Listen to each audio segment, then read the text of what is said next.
Yes, it's been an incredible journey, hasn't it, for Emma Raducanu in New York. But her tennis journey started here at Bromley Tennis Centre in Kent. And Matt James coached her from 15 years old. But how are you feeling today? You must be immensely proud as much as anything else. Yeah, of course. Extremely proud, and proud of everyone who's been involved. It's not just me. There's a lot of coaches even helping me when I was around. A lot of people part of the journey, to the parents and LTA. It's such a buzz right now. So yeah, very happy. When she was 15 and you were coaching her, did you ever think she'd go on and make it this big?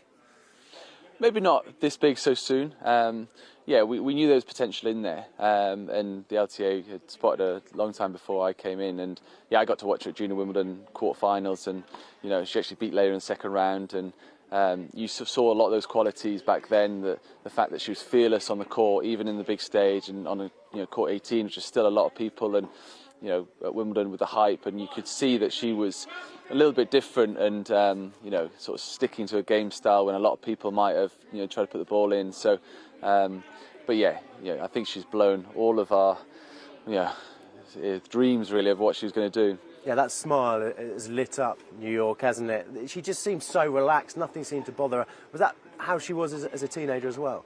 Yeah, she's just enjoying the moment, isn't she? And she'll have been dreaming about this for a long time, and that's probably one of the nicest things to see, is that she's having fun out there, and hopefully that'll inspire a lot of players to pick up a racket, not just from what they're seeing in terms of the level she's playing, but actually she's enjoying it a lot. Tennis is a very inclusive sport, and hopefully it'll inspire a lot of people to pick up a racket.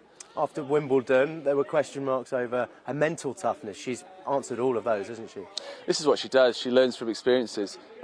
She's very adaptable, and even through the match, she'll adapt to opponents. But obviously, to get that experience of the court number one at Wimbledon, big crowd, and massive expectations, massive match on that sort of stage, credit to her, credit to the team around her, and like I said, there's a lot of people helping her. So they've done a really good job. All the expectation and pressure will come on her now, as always does with British tennis players when they win something. But how do you think she'll handle that? And do you think this will not be a one-off? This is the start of something great, do you think? Yeah, I think the fact that she has been tracking that, we've seen her come through the LTA pathway, and it's been building up to this. It's not to be a fluke. So, but she's got a great team around her as well, and she'll be accessing and networking with a lot of people who've been in, maybe from other sports. I know a lot of people reached out to her after Wimbledon, and she'll be picking their brains about, okay, how do I sustain it? How do I win more slams? That's how she runs. And what do you think she needs to work on now then to take her game to the next level? Well, I don't think there's one thing. I think everyone can improve. I think she'll want to be improving every part of the game. She'll want to go and do this and be able to do it back to back to back and play a full schedule, because this is the start of her tennis career. So she hasn't been on the tour and doing a lot of weeks abroad. So this is going to be still new to her. So it's going to be preparing the body to be more robust and be able to keep that level and sustain it for a whole year. Have you managed to talk to her or send a message? I've sent her a couple of messages, obviously, before the match to say, how proud I was and kind of go for it. And I spoke to the dad a little bit this morning, which is nice, because credit to him and Renee and everyone involved.